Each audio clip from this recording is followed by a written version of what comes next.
degree of carnage and butchery is unparalleled today, and it is bled over into Europe in a trail of death that traverses the Mediterranean and dangerous routes where it threatens to destabilize an entire continent. So I listen, and I have great respect for all of you. You've come before the committee many times, and this is not an easy situation. But what I hear here is testimony that, in essence, amounts to recommendations for selective engagement on a scale that, in my view, won't lead to meaningful changes to stop the human catastrophe or relieve the human suffering that we in the Congress, as well as this administration, has done little to stop.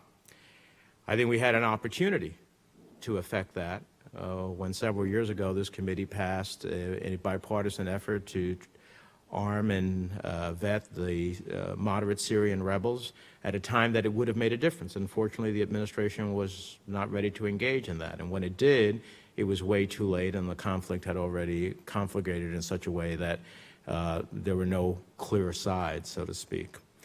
And I think while we are trying to figure out what we do now, I think there are lessons to be learned here for the future. We had a hearing here recently about America's role in the world. Well, you know, I appreciate and fully have supported on Syrian refugees into the United States. I have supported the humanitarian assistance, but I want to stop the slaughter, not just simply feed those who survive the carnage.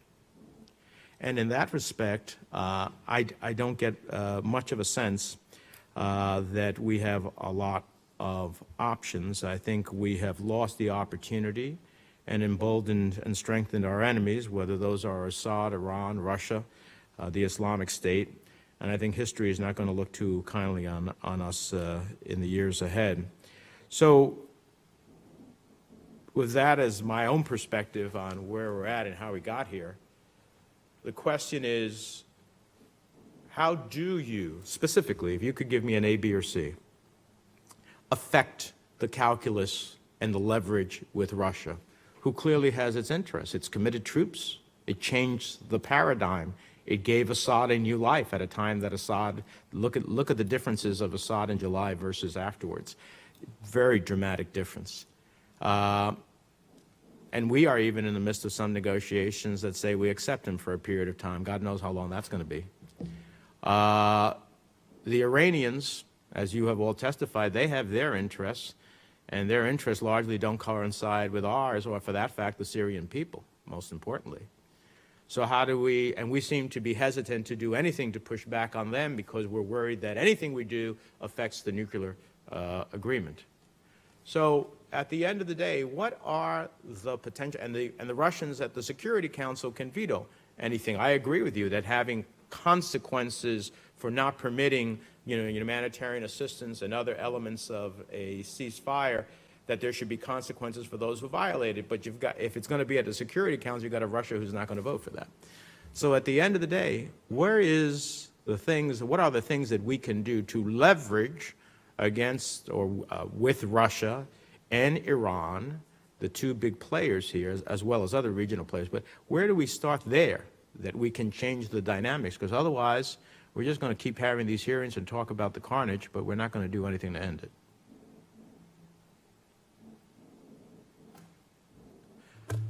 I hope silence is not just the person who's most equipped. The one person who's most equipped, please answer. Well, I'm not the most equipped, but I would just say that I think, I think everybody share the utter sense of frustration, and this is obviously one of those terribly complicated situations, especially right now, that doesn't yield to easy answers. I would say, however, that one of the challenges among the many that we've already talked about here today is the lack of unity and focus among the purported allies we have in the region. You've got Saudi Arabia, one of our strong allies, that is distracted by Yemen and is blocking negotiations with parts of the opposition. You've got Turkey that is distracted now by its fight with the Kurds. So a terrible situation has been further complicated by a splintering of interests among a complex set of actors who have different stakes in the conflict. So that leaves no easy answer forward whether it's a combination of what Ambassador Ford has talked about and what's being addressed in Vienna with these talks, it doesn't appear as if there will be a fast, satisfactory conclusion to what is a soul-ripping set of humanitarian catastrophes going on. So there are no leverage points against the Russians, against the Iranians, is basically what I'm hearing. I'm not an Iran expert, Senator Menendez, but I do think the Iranians are very sensitive about their domestic economy. I'm a little puzzled that there seem to be efforts by the administration to promote business with Iran in Europe when Iran is causing us problems in regions such as Syria. And second, they are sensitive to casualties on the ground. I do in Syria. And so if there is a way to increase that cost, I think that might be a way to get leverage. We need to be clear about what Iran's interested in Syria, Senator, and that is they want a government in Damascus that has good relations with Hezbollah and will give Hezbollah sustained strategic depth in its confrontation against Israel. That is the Iranian goal. And that goal is at great odds with American policy.